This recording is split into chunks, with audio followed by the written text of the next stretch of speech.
Terima kasih kepada Ketua Majelis Khairun Nisa, Ibu Lia ya, Ibu Lia.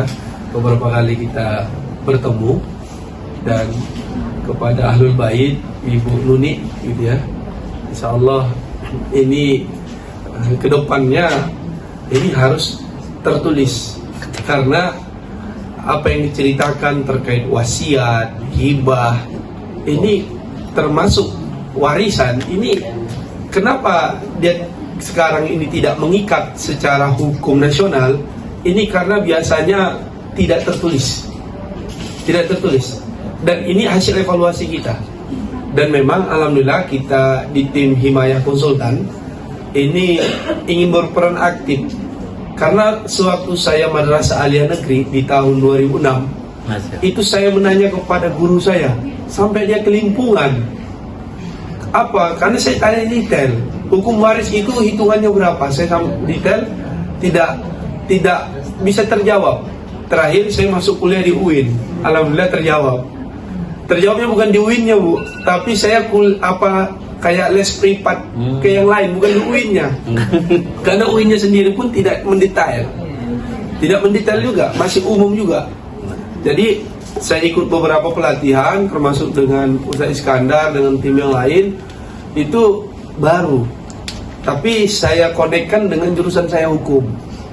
Nah, ada garis besarnya di sana adalah pentingnya semua itu tertulis.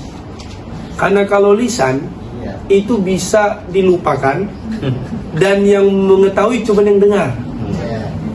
Tapi kalau tertulis hari ini, besok, sampai ratusan tahun juga, selama ada itu bukti tertulis atau bukti otentik tadi, maka itu dapat diakui secara hukum. Itu poinnya.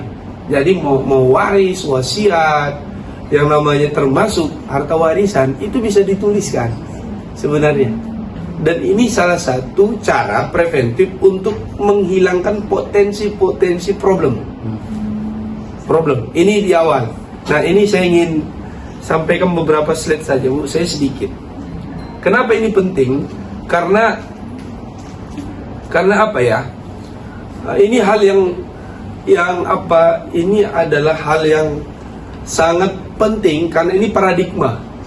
Karena kita ini berperan melakukan langkah ini kan ada paradigmanya, Ibu.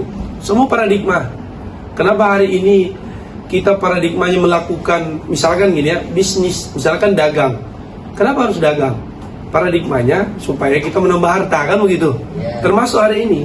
Kenapa banyak hari ini memakai mengadopsi harta gono gini? Karena paradigmanya hari ini harta gono gini itu seolah-olah yang paling adil gitu. Padahal ini hasil kompromi, Bu. Hasil kompromi. Gono gini ini. Karena yang namanya waris itu ketetapannya sudah jelas. Kalau dalam Islam tidak dikenal definisi gono gini, misalnya harta suami, harta istri, selama mereka menikah gabung, enggak. Enggak. Kalau kompilasi hukum Islam di pengadilan agama itu dicampur. Selama kita menikah, misalkan, maka hartanya dicampur. Setelah itu meninggal salah satu, bagi dua. Padahal sumbernya kan misalnya istri, dia punya orang tua, dia dapat warisan dari orang tuanya. Suaminya dapat warisan dari orang tuanya. Dia kerja, ada di sana. Kecuali yang diberikan kepada anak istrinya, gitu.